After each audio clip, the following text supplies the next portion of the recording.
What is up, everyone? Dan the Card Man back again. Today we're talking through repacks, sports card repacks, whether they're good, bad, ugly, so on and so forth. I'll share my thoughts on those because it's been a bit of a hot topic within the hobby lately. So I just wanted to share and clarify a few things that I don't think a lot of people have, talked through. So stay tuned for that. Now, most of you would have seen this in Sports Card Radio's video from 2 days ago. I'm not sure if this video came first or the C Blaze one did, but essentially what Sports Card Radio talk about here is that there's a few examples where people have put repacks together and they've given the boxes that have the hits with them, or within, I should say, to friends or customers, so on and so forth, right? So you as the buyer of these, that you're not part of that in-group, you miss out because you're basically, buying into a game you've already lost, essentially, without even knowing. So they talk through that element, which I think is, a really, really poor thing. And it's something that does happen, quite often, to be honest, because you see people all the time complain about this sort of stuff. And when you look at how many repacks are out there, not just some of these ones from these large, card stores or large distributors, you've actually got like almost every man and their dog putting something together on Instagram.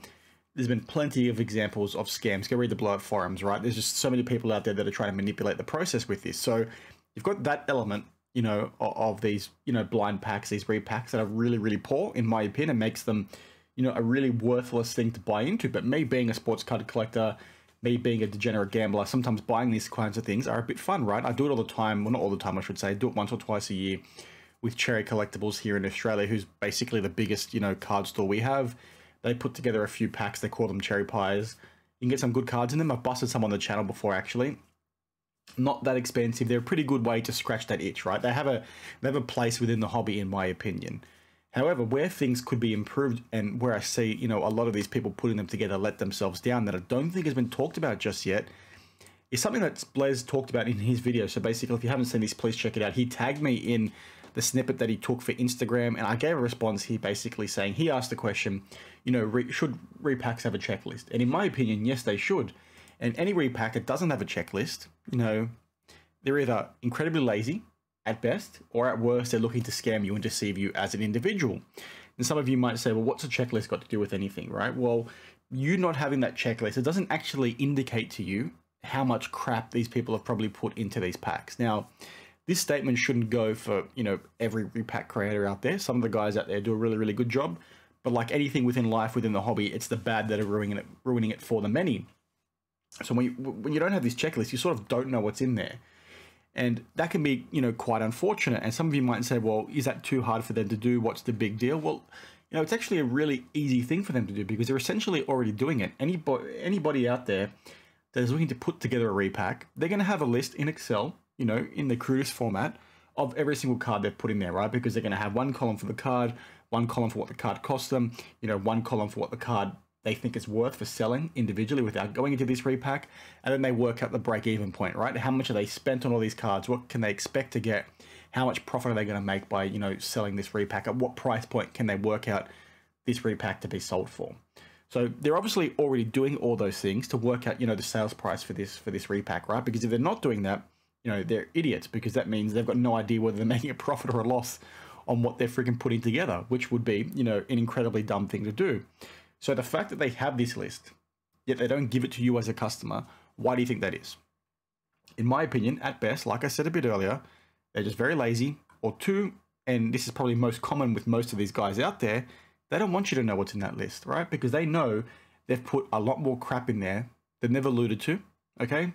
And that means what? It means you probably wouldn't buy the product in the first place if you knew what was actually in there. Whereas, in my opinion, if they've put a checklist out there, it's going to hold them a little bit more accountable, make things a bit more transparent, and that's win-win at the end of the day. Now, I know Cherry Collectibles cop a lot of heat. As I mentioned, I've bought some of their repacks in the past for not putting out a checklist. But from my perspective, their boxes have always had pretty good cards in them, like better than average, right? If you go look on their Facebook page and things like that, people do seem to hit, good cards fairly often. Maybe you don't get your money's worth, but it gets a decent card in the end compared to what some of these other repacks are out there where they're charging you, $150, $200, $300, $400, but the card you get is maybe only worth $1 or $2, right? And that's where things become incredibly unfortunate. So again, this statement doesn't go for all these businesses, but that's why you need the freaking checklist there.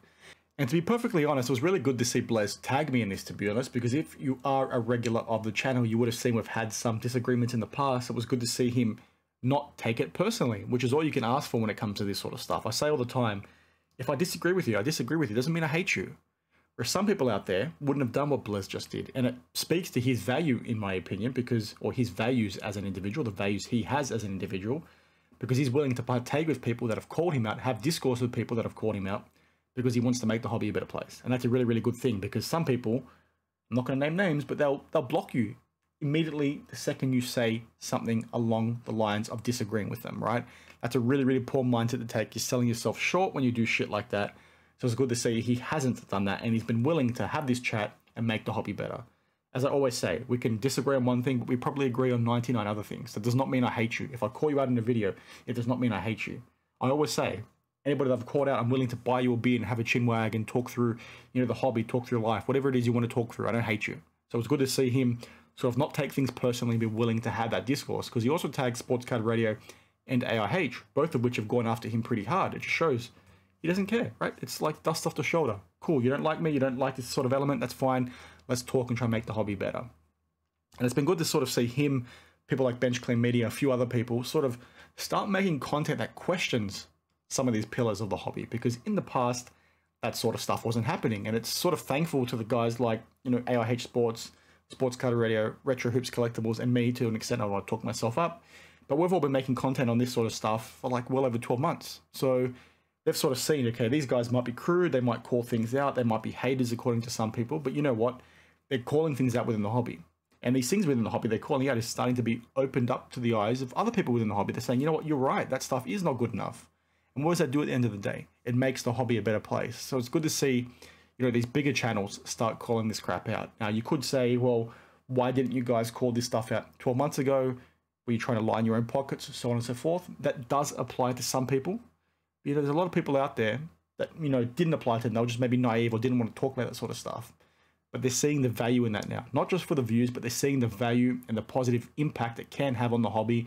When we do get people like Nat Turner to comment on some of his cards that are questionable, when we do get people from, SGC, Pete from SGC calling things out and saying, you know what, guys, I made a mistake, let me clarify.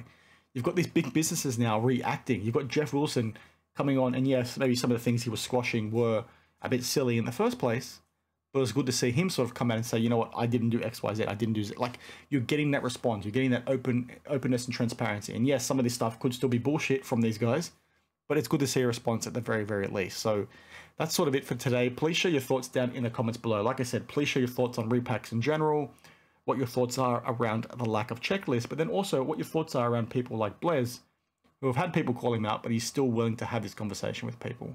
And then also the last point would be, please share your thoughts on what you think around some of these content creators now calling out some of this negativity within the hobby that wouldn't have done that in the past.